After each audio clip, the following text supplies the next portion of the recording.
This week in Latitudes, we'll take an awe-inspiring trip to the highlands of Papua New Guinea and visit a genuine custom village. Then take the plunge with some oceanic giants as they come back from an uncertain future.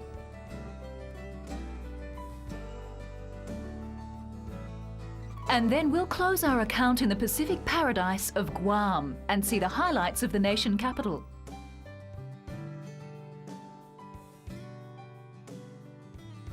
All this and more in this episode of Latitudes.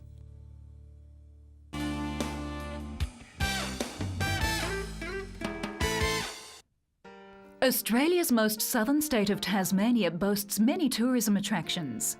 The Tayana region itself offers a diverse range of beautiful natural wonders, just a short hour's drive from the capital Hobart. The valley follows the Tayana River, the magnificent clear waters offering some excellent trophy trout fishing. Visitors have been coming to the Tayana region since the 1800s. Tasmania's first official nature reserve was formed around the Russell Falls in 1885. The three-tiered Russell Falls is about a half-hour return walk, taking you through the rainforest along the Russell Falls Creek. Or you may choose to continue on with a picturesque 2-hour circuit walk from Russell Falls to Horseshoe Falls. The Pandani Grove 40-minute nature walk in the Lake Dobson alpine area of Mountain Field takes you through Tasmania's alpine vegetation and pencil pines thousands of years old. At Medina, the Juni Cave resurgence provides a wonderful peek into the past. Here, the Juni River emerges from the cave after travelling underground through mountains for many kilometres. Further along the Gordon River Road past Medina is the magnificent Styx Valley, which features the tallest hardwood forests on Earth. Some trees are up to 96 metres tall and 6 metres wide at the base. The Styx Valley of the Giants is becoming famous because of the high-profile conservation campaigns being run to protect its ancient forests. On the way into the national park, there's the opportunity to see a delightful wildlife sanctuary for orphaned and injured animals. A viewing platform allows visitors a view of the Tayana River, which is home to a family of platypus living happily in the natural environment. They're seen regularly as they go about their daily routine.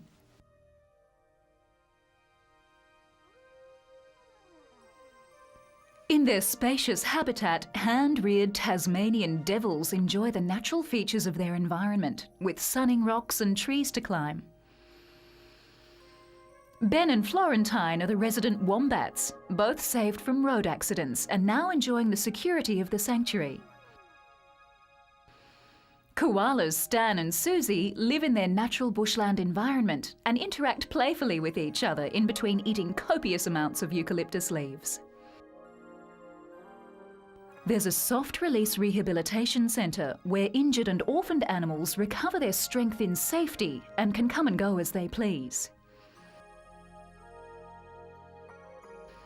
Abundant bird life and the spacious interpretation centre with its animal nursery and interactive displays makes Something Wild well worth a visit. Further along your trip, you'll find the Mount Field National Park Centre with its beautiful surroundings and excellent facilities.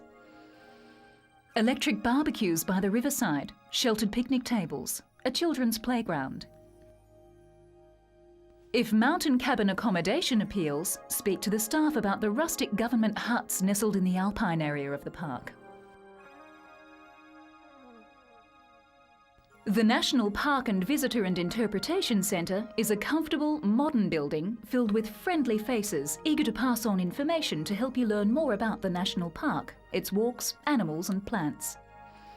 The National Park's friendly staff can explain how to get the best value from your park's visit. Both the Tayana and Russell Falls River are home to platypus, and at night wildlife abounds. Back at Russell Falls, darkness reveals an excellent display of glowworms. During the summer, park rangers provide a range of free activities including slideshows, children's activities even talks by a Tasmanian tiger expert. In the visitor centre, you'll find the Waterfalls Cafe, with John and Anne ready to make you welcome in a natural leafy glade midst towering tall trees.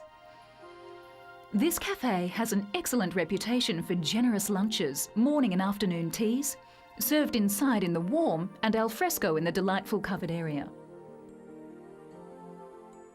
Enjoy fresh Tasmanian produce like Atlantic salmon with fine Tasmanian wine for lunch, or a delicious Devonshire tea of scones and homemade premium local raspberry jam.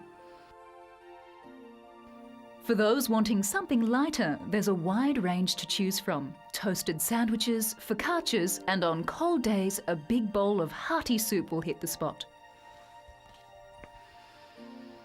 The adjoining park shop has been specially stocked with an excellent range of Tasmanian crafts, Australian-made clothing, and carries one of the state's largest ranges of souvenirs. The Land of the Giants Caravan Park and Campground by the Tayana River has free electric barbecues, powered and unpowered sites, and excellent amenities, hot showers and laundry facilities. This is a unique part of Tasmania's natural heritage and is easily accessible. There are opportunities for longer day walks and overnight bushwalking for those visitors who come suitably prepared.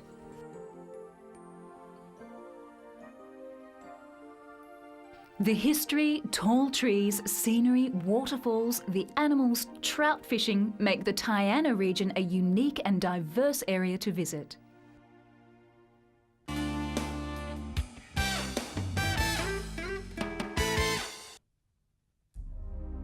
On our last piece of exploration around the islands of Guam, we'll find that when the night falls in paradise, the entertainment options are wide open.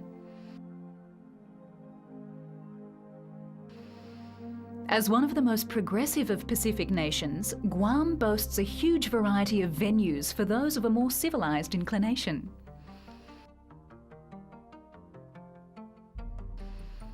From the prerequisite American fast food giants to the more secluded and romantic restaurants, Guam can fulfill every need you can possibly imagine.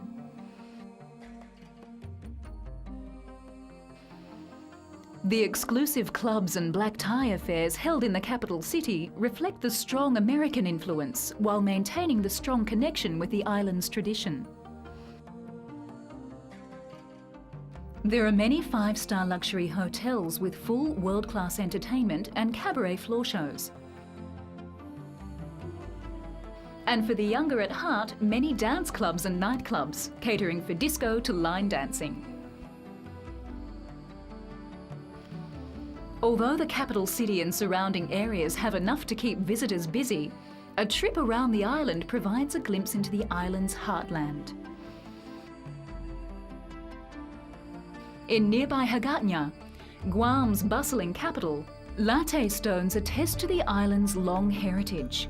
As early as 500 AD, Chamorros built their homes on these stone pillars. As its name indicates, the Plaza de España dates to the Spanish era. The open parkland was a site of the governor's palace and serves as a reminder of gracious bygone days. History of a more recent era lives in the Wanda Pacific Historical Park. This national park commemorates the bravery and sacrifice of all those who lost their lives here during the final days of World War II. In southern Guam, life goes much as it has in the past. It is believed that Magellan first made contact with the Chamorro people here when he landed in the Umatac in 1521. Built in the early 1800s on the bluff above Umatac Bay, Fort Nuestra Señora de la Soledad served as the vantage point to watch for Spanish galleons, laden with golden spices or English pirates. And nowhere is Spanish influence more evident than sleepy seaside villages like Umatac, Ben Yeso, and Alyahan.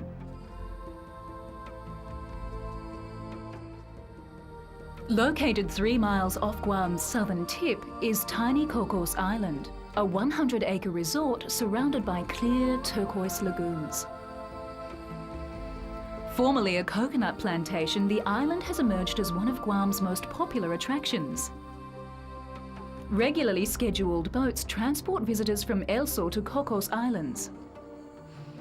Inland Guam offers the serenity of the tropics. Rivers cut through the interior, providing opportunities for kayaking and for walks to hidden waterfalls.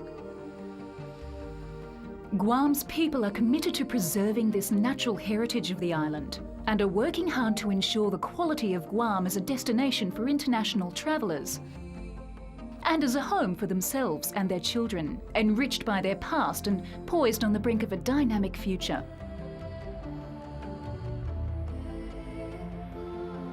Guam virtually glows with the energy of a world-class destination.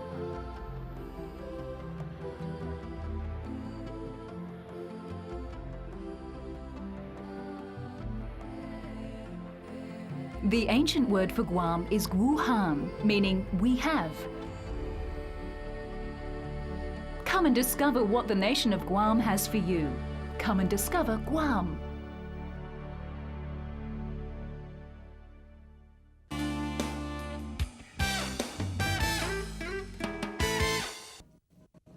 In many remote areas of the Pacific and Indian Oceans, whale sharks have come under increasing environmental pressures. However, in a few places, they are gaining a greater admiration. A remote Philippine town is fighting to protect the world's biggest fish, the Donsol whale shark, and at the same time attract tourists into the area. This positive concept of tourism is helping developing countries to manage their natural resources and promote sustainable livelihoods for the local communities. Known as a butanding by the people in Donsol, this gentle giant of the ocean can grow up to 15 metres long and weigh more than 15 tonnes. The villagers of Ogod in Donsol are placing the finishing touches on a replica whale shark for a festival celebrating the creatures. School children gather excitedly to paint pictures of the whale shark and explain why the marine environment must be protected. The annual festival has been held ever since a swarm of whale sharks were found in the local waters. Here in Donsol, the government is working on ecotourism that aims to promote and manage the interaction between whale sharks and tourists. It's one way to show the long-term commercial and environmental value of the marine species.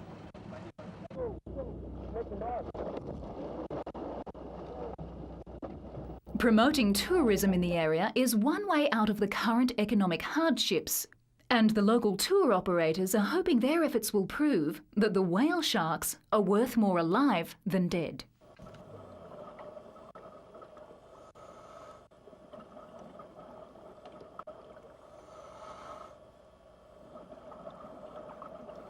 One such area which has successfully put these concepts into practice is the Exmouth region of Western Australia.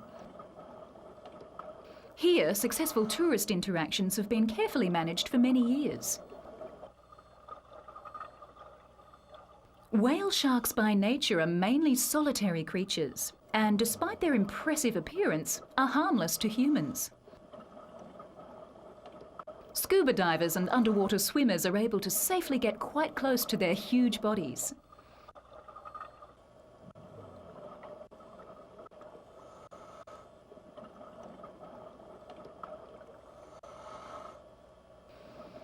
In order to create awareness among the public of the shark's plight, international conservation group WildAid launched a life-size balloon of the endangered whale shark in Singapore and gathered many signatures from the small but adoring crowd. Although the whale sharks are revered in many areas, sharks in general are under threat.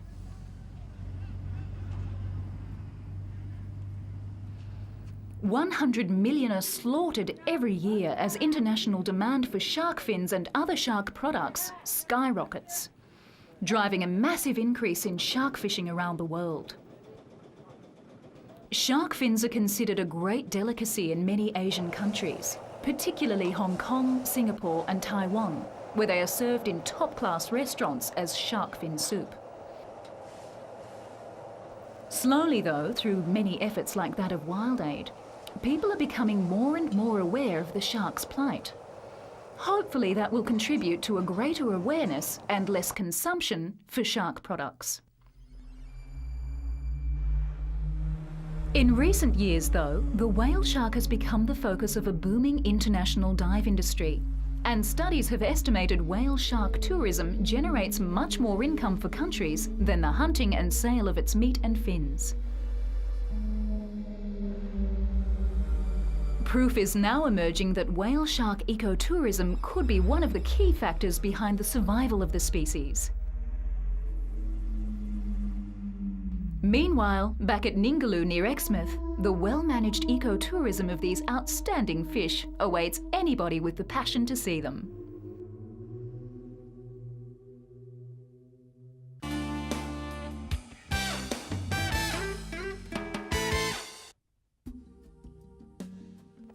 New Guinea is an island off the remote North Australian coastline and is a former colony of Australia. Today, it is an independent state.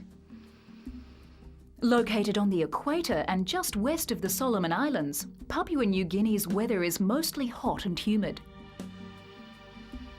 It is an extreme and rugged country, and its high mountain ranges extend the entire length of the island. Air New Guinea operate a number of aircraft that travellers can use to travel from one area to another, and the locals use the planes for visiting relatives in larger towns. Air travel is really the only way to traverse this country, as there are very few bitumen roads outside the larger cities, and even extended trips with four-wheel vehicles is extremely difficult in this mountainous topography, and virtually impossible in the rainy season. Small landing strips are located throughout the country, and there are daily services to most. The airline is the only service that is able to maintain a steady and reliable system to transport much-needed supplies to these remote areas, such as the Sepik River. Like the mountains, the Sepik River also runs nearly the length of the nation and is one of the world's longest rivers. And this is one of the most exciting regions of this most interesting and unique of countries. This river offers the tourist a real opportunity to visit tribal people who are living life as their ancestors did, and have done so for countless generations. The Sepik River is comparable to the Amazon and its people. This is the village called Combat, and is nestled in on the banks of the Sepik.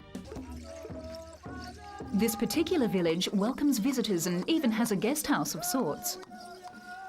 The river is both a blessing and a curse to the villages, such as Combat, which is located on its banks.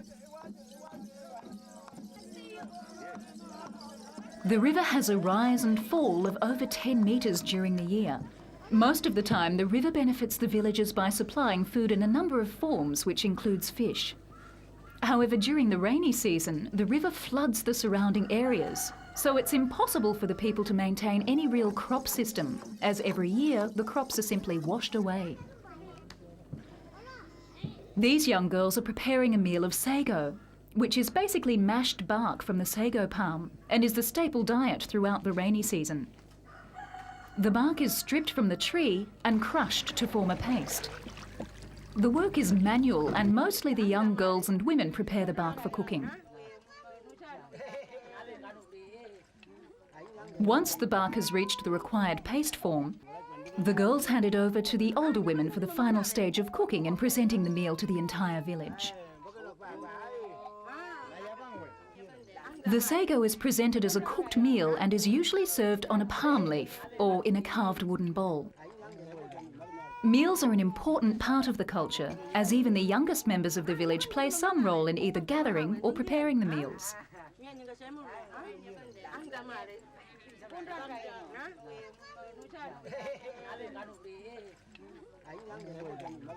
When the river is not flooding, other meals such as fish, and in this case shrimps, can be on the menu. Poultry and other harvested crops are also enjoyed during these times.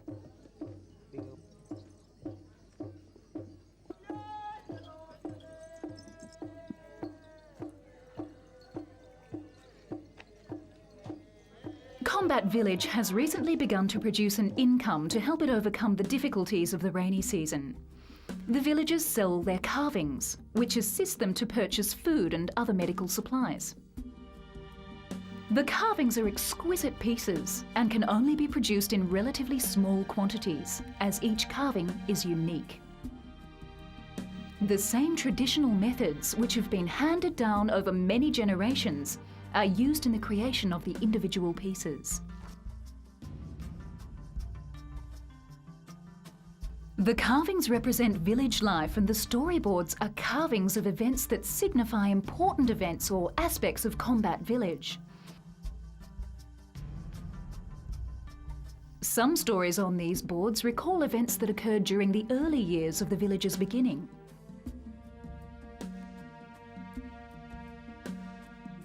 Another item of interest, which can be quite large, are the shields. These were once used for fighting. The importance of the spirit world to protect the warrior can't be overstated.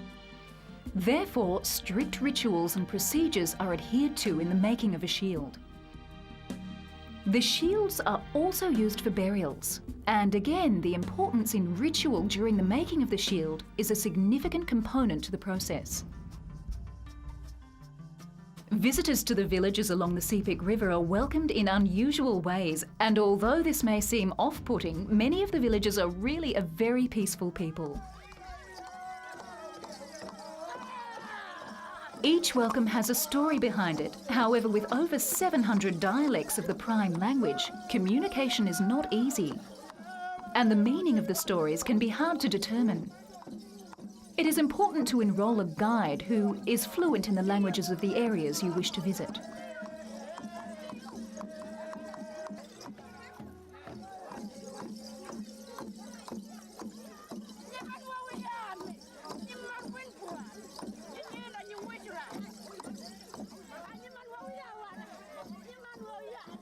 The white visitors to their village intrigued these young children.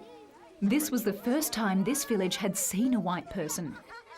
These children are also for the first time seeing their own reflection in the form of a camera screen. These are some of the special moments that a visit to the remote regions of Papua New Guinea holds for the traveller who wishes to explore the more remote regions of the world. For more information on artefacts from the Sepik River region, be sure to check the Latitudes website.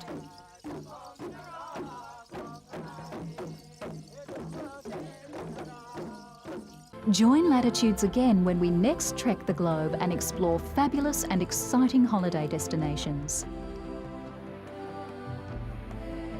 For further information regarding any story on this episode, log on to www.pbtv.com.au.